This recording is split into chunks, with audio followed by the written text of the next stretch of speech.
How much usually super hosts make? Well, it's a quite tricky question.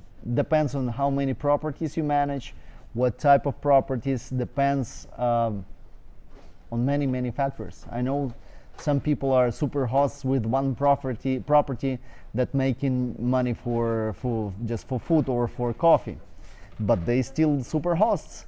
Well, it depends. It depends on the property. It depends how you manage those properties, and of course, it depends on quality of those properties, the prices, how much you rent, how much you charge, and how many properties you manage. It all depends. In general, it's a very tough and very competitive business, because a lot of people assume that you don't need to have any professional qualities. Well, guess what? It's a very tough business. It's a very competitive. If I were you and just starting the Airbnb business, well, I would do something else.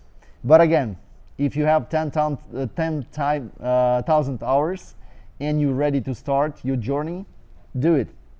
Do it.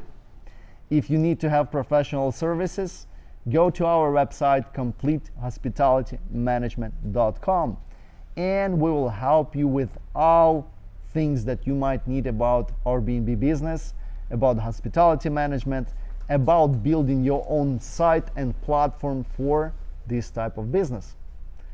Or even a system. We're building even a system for property management. All right? CompleteHospitalityManagement.com.